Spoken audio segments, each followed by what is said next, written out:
Imagine a predator so fierce that for centuries people believed it was a mythical creature, a beast from legends whispered in island folklore, a reptile so mysterious that even modern science has spent decades arguing about what really makes it such an effective killer. Today we dive into the enigma of the Komodo dragon, the largest living lizard on Earth, a creature whose biology has sparked heated debate, confusion, and even controversy among scientists for more than half a century. Komodo dragons are found only on 5 islands in southeastern Indonesia: Komodo, Rinca, Gili Motang, Padar, and Flores. These landscapes are as dramatic as the animals themselves. Dry, rugged hills with thorny vegetation, but also lush green valleys, mangrove forests, and coastal stretches where the dragons thrive. These giants lounge on jagged volcanic rocks, bask in the sun, climb trees when young, and even swim between islands. Fossil evidence suggests they originally evolved in Australia and migrated north thousands of years ago.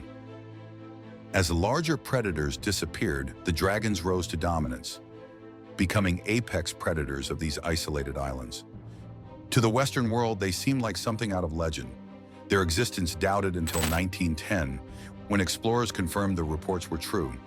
Adult Komodo dragons typically measure around 8 feet long and weigh about 150 pounds. But the largest on record stretched more than 10 feet and weighed over 360 pounds. Despite their massive size and terrifying reputation, their bite force is surprisingly weak compared to that of lions or crocodiles. But what the Komodo dragon lacks in crushing power, it more than makes up for with something far more sinister. Razor-sharp, serrated teeth, nearly 60 in total, each an inch long and curved like steak knives. These teeth are designed to tear flesh, not crush bone. Their edges are reinforced with iron deposits that keep them sharp, and they are constantly replaced throughout the dragon's life. With them, a dragon can shred prey in moments, slicing through muscle, vessels, and nerves with horrifying efficiency. Smaller animals like goats or pigs may be swallowed whole. A dragon can consume up to 80% of its body weight in a single sitting. Imagine a human eating 150 hamburgers at once. Because their metabolism is slow, they can survive on as little as 1 huge meal a month. After feeding, they often bask in the sun to aid digestion and eventually regurgitate indigestible remains, like hair, teeth, and horns, bound together in a foul-smelling pellet. As grotesque as this seems, it is just one piece of the Komodo dragon's fascinating survival strategy. But the real mystery begins with much larger prey, such as water buffalo, which can weigh over 1,000 pounds, far larger than any dragon. Remarkably, when bitten by a Komodo, buffalo often escape the initial attack, only to collapse and die days later. For decades, scientists assumed the secret weapon was bacteria. The theory was that Komodo dragons harbored deadly pathogens in their saliva, which entered the prey's wounds, causing fatal infections. This dirty mouth idea became widespread, repeated in textbooks, documentaries, and classrooms. Yet modern research has shown that this story is not entirely accurate. Biologist Brian Fry and his colleagues found that Komodo dragon mouths are far cleaner than once believed. They even contain antimicrobial compounds in their blood, which would make cultivating lethal bacteria unlikely. The infections observed in water buffalo had another explanation. The buffalo were introduced to the islands only a few centuries ago, and when they flee into stagnant, feces-filled watering holes with open wounds, it is often this contaminated environment, not the dragon, that infects them. If bacteria weren't the killer, what was? Fry's breakthrough came when he re-examined old reports describing prey bitten by Komodo dragons. Goats attacked in experiments appeared weak, dizzy, and bled for hours without clotting, symptoms eerily similar to envenomation. MRI scans of dragon heads reveal glands in their jaws resembling venom glands, and genetic studies confirm the presence of toxic proteins like those found in venomous snakes. These proteins cause low blood pressure, prevent clotting, and intensify blood loss. Laboratory tests showed that Komodo venom can induce shock, dizziness, and uncontrolled bleeding, giving the predator a deadly advantage. Still, not all scientists agree.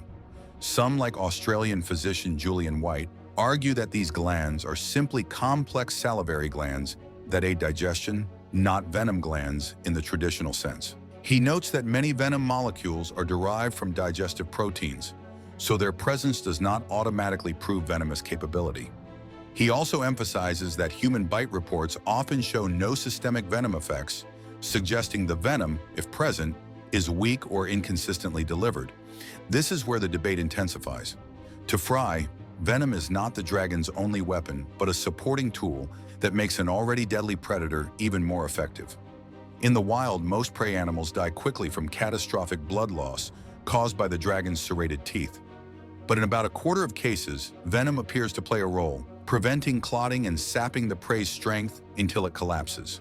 To opponents, though, the venom is too weak to warrant the label venomous, making this a matter of definition as much as science.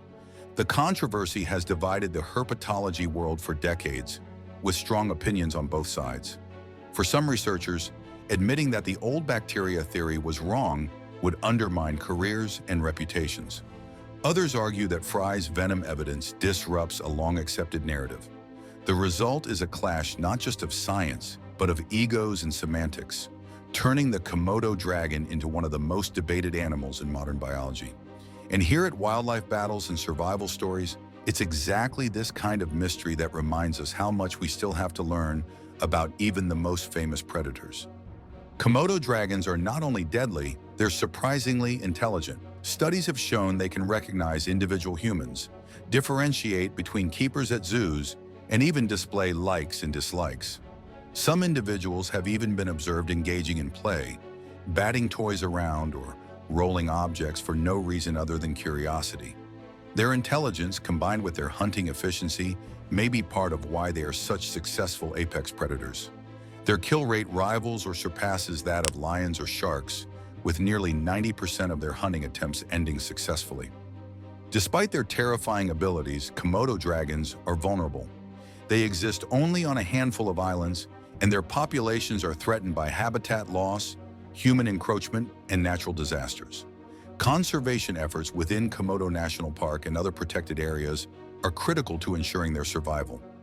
After all, there is nothing else quite like them on Earth, a prehistoric predator, part myth and part reality, whose biology continues to challenge our understanding. So, are Komodo dragons venomous? The answer depends on whom you ask. If venom must be the primary weapon, like in snakes, then perhaps not. But if venom is defined as toxic proteins used to aid in prey capture, then yes, the Komodo dragon has venom, and it helps secure its place as a super predator. What is certain is that these reptiles are far more complex, intelligent, and mysterious than the old myths or simplistic explanations suggest. And that's why they remain one of the most fascinating creatures in the natural world. This has been another deep dive from Wildlife Battles and Survival Stories. If you love uncovering the hidden truths of nature's deadliest predators, don't forget to subscribe, because here we don't just tell stories of survival. We reveal the secrets behind the battles that have defined life on Earth.